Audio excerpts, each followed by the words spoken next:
আসসালামু আলাইকুম, সকলকে স্বাগতম জানাচ্ছি মুন্নিস কিচেনে। আজকে আপনাদের জন্য একটি ভিন্ন রকম রেসিপি নিয়ে হাজির হলাম। চিকেন চাপ তো সচরাচর রেস্টুরেন্টেই খাওয়া হয়, বাড়িতে কখনো ট্রাই করেছেন কি? যদি না করে থাকেন তাহলে আজকের এই রেসিপিটি আপনার জন্য। আমার এই রেসিপিতে ট্রাই করলে রেস্টুরেন্টের থেকে দ্বিগুণ স্বাদ হবে ইনশাল্লাহ। চলুন তাহলে রেসিপিটি শুরু করা যাক।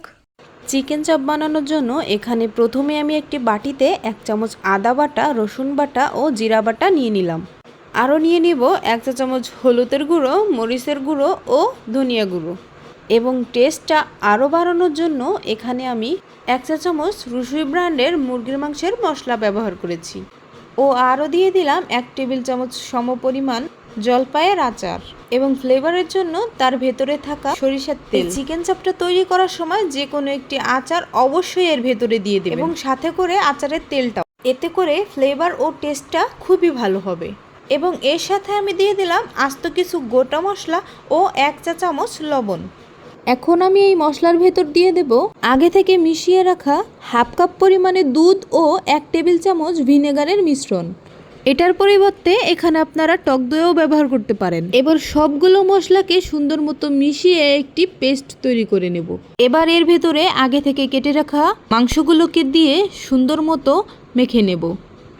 সব কিছু দিলেও এখানে কিন্তু আমি সয়া সসটা দিতে একদম ভুলে গেছিলাম, তাই এর ভেতরে আরও 1 টেবিল চামচ সয়া সস দিয়ে এটাকে আবারও ভালোভাবে মিশিয়ে রেস্টে রেখে দেব 1 ঘন্টার জন্য।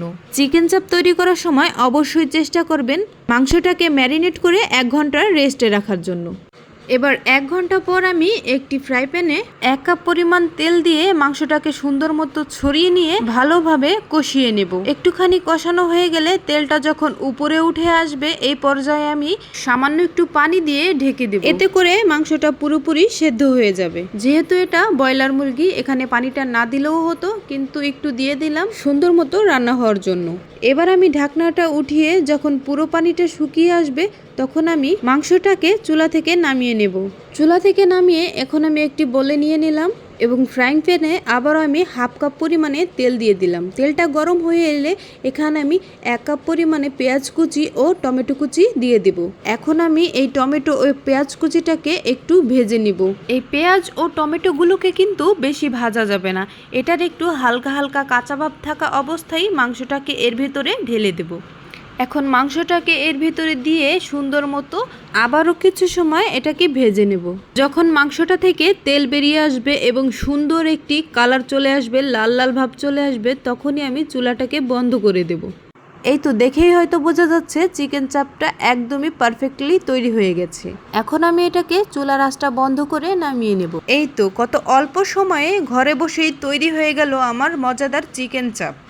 যদিও এখানে আমি ক্যামেরায় প্রপার কালারটা আনতে পারছিলাম না, কোনো রকম রং ব্যবহার করা ছাড়াই দেখুন আমার চিকেন চাপের কালারটা একদমই পারফেক্ট এসেছে এবং টেস্টটাও রেস্টুরেন্টের থেকে কোনো অংশে কম নয়।